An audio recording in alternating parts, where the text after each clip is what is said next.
So hello everyone दोस्तों, क्या हाल चाल है आप लोगों का। आज है हमारा 1000 वीडियोस की सीरीज का 204 नंबर का वीडियो। फ्रेंड्स, आज जो मैंने क्वेश्चन लिया है वो बहुत ही इंपॉर्टेंट है, क्योंकि हमारे पास क्वेश्चन बोलता है find the inverse Laplace transform of Laplace inverse of 3s² divided by s³ minus a³। अब देखिए, फर्स्ट ऑफ ऑल तो हमें यहाँ पे इसको सिंप्लीफाई करना है। ओके, मुझे सिंप्लीफाई करना है 3s² divided by s³ minus a³। First of all तो यहाँ पे a³ माइनस b³ का फॉर्मूला लग रहा है, जो कि हमारे पास क्या होता है a minus b a² plus ab plus b²। It means यहाँ पे मेरे पास हो जाएगा s minus a s² plus as plus a²। अब फर्दर सिंप्लीफाई करने के लिए मुझे यूज में लेना पड़ेगा partial fraction method. Partial fraction method में भी हमारे पास में काफ़ी केसेस होते हैं। तो ये जो मेरे पास केस है, ये है मेरे पास क्वाड्रेटिक फैक्टर्स का। जब हमारे पास डिनोमिनेटर में quadratic factors it means x² plus alpha x plus beta के फॉर्म में आ जाए, तो हमें किस तरह से निकालना होता है वो देखिए। तो देखिए, हमारे पास में 3s² divided by s minus A and s² plus as plus a² है। अब ऐसे सिचुएशन में हमारे पास जो दो फैक्टर्स है डिनोमिनेटर में, s माइनस ए को हमने ले लिया है a अपॉन में s माइनस ए के, and then s² plus as plus a² जो है, ये क्वाड्रेटिक फैक्टर्स के लिए हम न्यूमरेटर में लेंगे bs प्लस c को। bs plus c divided by s² plus as plus a²। अब देखिए, यहाँ से जब हम इसका एलसीएम लेंगे तो यहाँ पे मेरे पास में ये दोनों टर्म्स कैंसिल आउट हो जाएंगे, एंड a के साथ में आ जाएगा s² plus as plus a² and bs plus c and s minus a। अब देखिए, यहाँ से मेरे पास में after cancel out denominator term from both of sides remaining रहेगा 3s² is equal to a multiplication s² plus as plus a² plus में bs plus c multiplication s minus a। Partial fraction method में आगे देखिए हम किस तरह से solve करेंगे, क्योंकि यहाँ पे मेरे को a b एंड c की वैल्यूज निकालनी है। तो मेरे को s की वैल्यूज इस तरह से रखनी है कि एक बार के लिए मेरे पास में केवल एक ही कोफिशिएंट बचे एंड बाकी की जीरो हो जाए। यानी कि यहाँ पे अगर मैं s की वैल्यू a रखता हूँ तो मेरे पास में ये पूरा टर्म जीरो बन जाएगा, बट ये वाला तो नहीं बनेगा। इट मीन्स a की वैल्यू आ सकती है, आती है इतनी बात समझ में।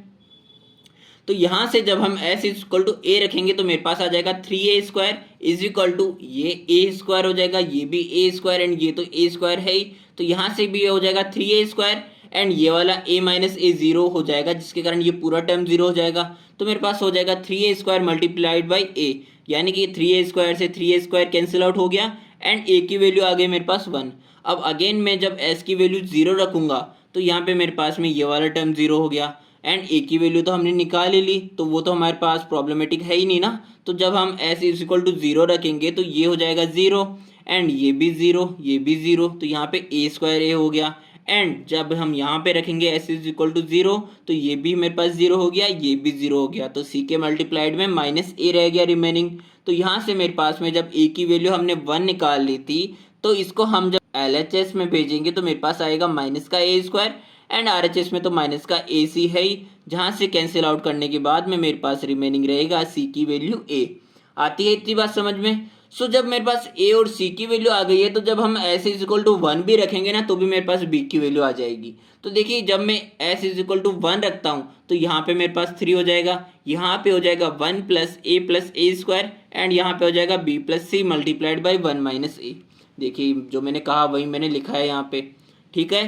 तो देखिए, यहाँ से मेरे पास में फाइनली आ जाएगा, जब हम a की वैल्यू 1 रख देंगे तो ये ओपन करने के बाद में 1 plus a² and b and c को हमने इंडिविजुअली इसका मल्टीप्लाई करके लिख लिया है।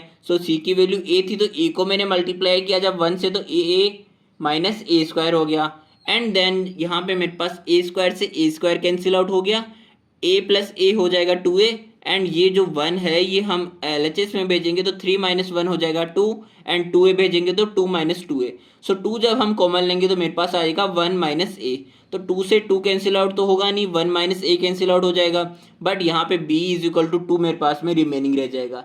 a की वैल्यू 1, b की वैल्यू 2 एंड c की वैल्यू a, यानी कि हमारे पास a b एंड c तीनों कोफिशिएंट की वैल्यू आ चुकी है। अब इन तीनों कोफिशिएंट को हमने जो स्टार्टिंग में अज्यूम किया था for the case of quadratic factors, यहाँ पे a b एंड c की वैल्यूज हम पुट कर देंगे। तो देखिए, मेरे पास फाइनली पार्शियल फ्रैक्शन मेथड में इसको सिंप्लीफाई कर दिया है। 3s² divided by s minus a s² plus as plus a² क्या आ जाएगा, a की वैल्यू 1 1 अपॉन में s minus a and b की वैल्यू आ जाएगी मेरे पास 2 यानी कि 2s एंड सी की वैल्यू आ जाएगी 1, यानी कि 2s plus a divided by s square plus a s plus a square. So ये है हमारा पार्शियल फ्रैक्शन मेथड। अब देखिए हम जब आगे इसको किस तरह से सॉल्व करेंगे, हमारे पास इतना आ चुका है तो हमें s का कोफिशिएंट 1 बनाना है। तो मैंने यहाँ से 2 कॉमन लिया तो s प्लस ए बाई 2 हो गया। एंड अब यहाँ से देखिए इसको मुझे परफेक्ट स्क्वायर में कन्वर्ट करना है। तो परफेक्ट स्क्वायर में कन्वर्ट करने के लिए हमें क्या करना रहता है, जो हमारा s है इसके कोफिशिएंट के हाफ का स्क्वायर को जोड़ देना है और घटा देना है। क्या कहा मैंने, s के कोफिशिएंट का हाफ यानी कि a बाई 2 का होल स्क्वायर क्या हो जाएगा, a स्क्वायर बाई 4। अब a स्क्वायर बाई 4 को आप जोड़ भी देंगे और घटा भी देंगे, तो ये वाला जो मेरा टर्म बनेगा ये मेरा क्या बन जाएगा, s प्लस ए बाई 2 का होल स्क्वायर बनेगा कि नहीं बनेगा, आप ओपन करके देखो, बनेगा ना। सो s प्लस ए बाई 2 का होल स्क्वायर प्लस में यहाँ से आप जब इसको सॉल्व करेंगे तो मेरे पास आएगा 3a स्क्वायर डिवाइडेड बाई 4, जिसको मैं लिख सकता हूँ a स्क्वायर के टर्म में क्या, √3a बाई 2 का होल स्क्वायर। आती है इतनी बात समझ। और ऊपर भी मेरे पास s प्लस ए बाई 2 बन गया। तो देखिए ये मैं क्या करना चाह रहा हूँ यहाँ से, जब आप लाप्लास ट्रांसफॉर्म पढ़े थे कोस ए टी का फर्स्ट शिफ्टिंग थ्योरम से, तो यहाँ पे हमारे पास में सेम रिजल्ट आया था। कैसे, देखिए नेक्स्ट पेज पर। तो हमने यहाँ तक बात कर ली है लास्ट पेज में। अब देखिए यहाँ से फर्स्ट ऑफ ऑल तो हमारा जो ये एक्सप्रेशन है Laplace of e to the power at हम जानते हैं कि 1 में s माइनस ए होता है। यहाँ पे जो t का कॉफिशिएंट है एक्सपोनेंशियल में, इसका क्या है, प्लस का a है, तो यहाँ पे माइनस का a आएगा। मान के चलिए e to the power minus at होता तो हमारे पास लाप्लास ट्रांसफॉर्म आता 1 में s प्लस a। ओके, अब देखिए जो मैंने बात बोली थी आपको इस वाले एक्सप्रेशन के लिए, वो क्या थी कि अगर हमारे पास में कोस बी टी का हम लाप्लास ट्रांसफॉर्म निकालते हैं तो क्या आता था, s अपॉन में S square plus B square. And then जब आप फर्स्ट शिफ्टिंग थ्योरम अप्लाई कर देंगे तो यहाँ पे फर्स्ट शिफ्टिंग थ्योरम क्या होती है, फर्स्ट ऑफ ऑल तो वो जान लीजिए कि हमारे पास कोई फंक्शन है एफ ऑफ टी, जिसका लाप्लास ट्रांसफॉर्म आप निकालेंगे तो आपके पास आएगा एफ ऑफ एस। आती है इतनी बात समझ में।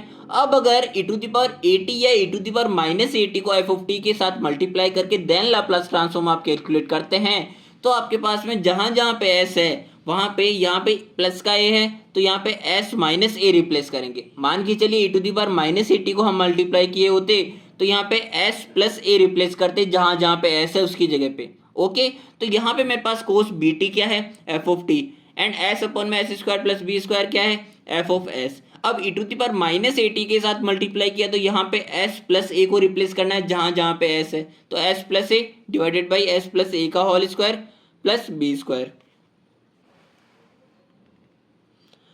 तो यहाँ पे मेरे पास में s अपॉन में S square plus B square, यानी कि यहाँ पे कॉस बी टी, यानी कि कॉस बी टी क्या है, कॉस √3/2 at।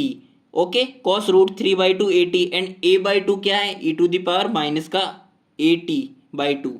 तो यहाँ से देखिए मेरे पास में फाइनली क्या आ जाएगा, e to the power at plus में 2 e to the power minus at/2 and cos √3/2 at। अब देखिए ये मेरे पास फाइनल आंसर हो चुका है 3s square divided by S cube minus A cube का इनवर्स लाप्लास ट्रांसफॉर्म। सो ये है हमारा आज का क्वेश्चन। मिलते हैं हमारे नेक्स्ट वीडियो में। थैंक यू सो मच देखने के लिए।